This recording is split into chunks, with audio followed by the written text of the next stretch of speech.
All right, let's just get right into it. Have you ever asked yourself how some students can just sit down and study for 6 hours straight, while the rest of us, well, we're lucky if we can make it 6 minutes? It's a super frustrating feeling, right? So today, we're going to break down why that happens and what we can actually learn from a totally different way of thinking about focus. I mean, really think about that. 6 hours of deep, locked-in focus versus 6 minutes before you're off scrolling somewhere. It sounds like an exaggeration, but for a lot of us, that's what it feels like. So what's the secret? Is it some kind of superpower, or are we just missing something fundamental about how focus actually works? You know this scene. You sit down at your desk, you open your laptop, you got all the best intentions in the world. You tell yourself, okay, this is it. Today, I'm actually going to get stuff done. I'm locked in. You get that little spark of motivation, and you feel like you can take on anything. And then, poof, 5 minutes go by. Heck, maybe it's not even 5 minutes, and suddenly you're watching a video about a dog that can skateboard. You didn't even mean to, but there you are. Your focus is shattered, the momentum is gone, and you're just sitting there like, what just happened? But listen, and this is maybe the most important thing you'll hear today, it is not because you're lazy. This isn't a character flaw. It doesn't mean you're a bad student. There's something much, much bigger going on with our habits and our environment that is actively fighting against our ability to focus. Let's just give it a name. Let's call it the 6-minute struggle. It's that awful repeating cycle, you know? You try to work, you get distracted, you feel guilty about it, and that guilt just makes you want to put it off even more. It's a vicious loop that so many of us are caught in every single day. Does this look a little too familiar? You wake up, and before your feet even hit the floor, you're grabbing your phone, just flooding your brain with notifications and emails. Then you make this massive, ambitious to-do list, but by 3 p.m., you've barely touched it.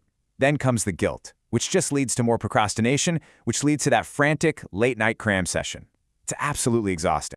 So, what do? We go online looking for help, right? But here's the problem. So much of that standard productivity advice is just broken. Let's dig into why these so-called hacks usually end up making things even worse. Okay, check this out, because this is a huge one. Writing down a giant to-do list feels so productive, doesn't it? You get this little rush just from listing out 15 things. But what it really does is create this massive sense of overwhelm and mental clutter. The real magic happens when you just focus on one task. When you actually finish that one thing, you build real momentum. That's what carries you forward, not a long, scary list. And that brings us to the biggest myth of our time, multitasking. We all like to think we're the exception, that we can totally study, watch a show, and keep up with 3 different text conversations at once. But you know what? The science on this is crystal clear. Our brains just don't work that way. What's really happening is your brain is doing something called context switching. Every single time you look away from your book to your phone and back again, your brain has to completely slam on the brakes and then restart. Doing that over and over and over is incredibly tiring. It's the reason you can feel totally exhausted after just 20 minutes of studying. It's not the work that's burning you out, it's the switching. And this just nails the third big problem, this whole grind 24/7 hustle culture. It has tricked us into thinking that if we're not being productive every single second, we're failing. And you know what that does? It makes rest feel like a luxury you can't afford, and it turns studying into a punishment. And what do we do with things that feel like a punishment? We avoid them. Okay, so if the way we're doing things is clearly not working, what's the answer? Well, that brings us to a really different way of looking at things, inspired by the study habits of a lot of Japanese students. Let's explore this Japanese focus mindset. And this isn't about making anyone feel bad, it's just about seeing what we can learn. So the first mindset shift is actually pretty deep. For many students in Japan, their education is just part of their identity. It's seen as a responsibility, not just another task on the to-do list. So when it's time to study, there's no big internal argument about it. It's just what you do. It's like brushing your teeth. You just do it. It completely removes that daily battle of trying to find the willpower to start. Number 2, and this one is massive, is phone discipline. In a lot of schools, their phones aren't just on silent. They're straight up banned. This creates an environment where focus is the default setting. The brains aren't constantly being fried by this endless stream of notifications and quick-hit dopamine from social media. It lowers their baseline for stimulation, which makes it way easier to do deep, focused work. This right here, this is the whole thing. Let that sink in for a second.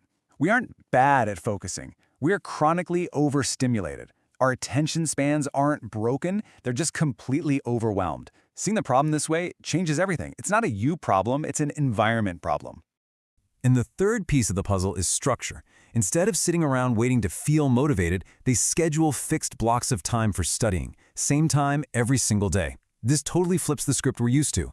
See, they get that action creates motivation, not the other way around.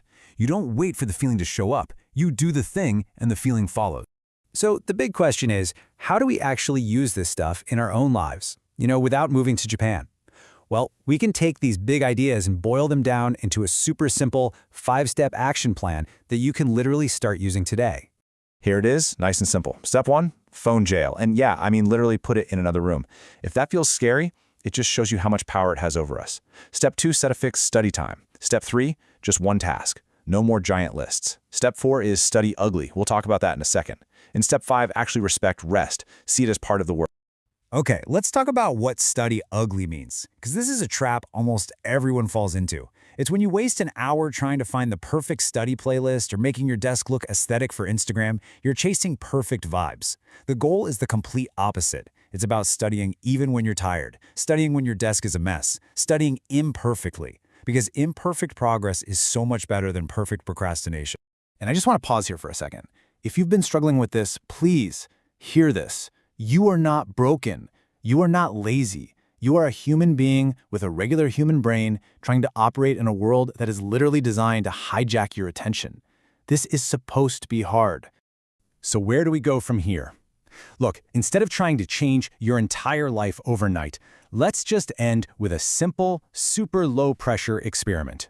We'll call it the 30-minute challenge. The whole point of this is not to be perfect. It's just to take one tiny step in the right direction. So just try this tonight.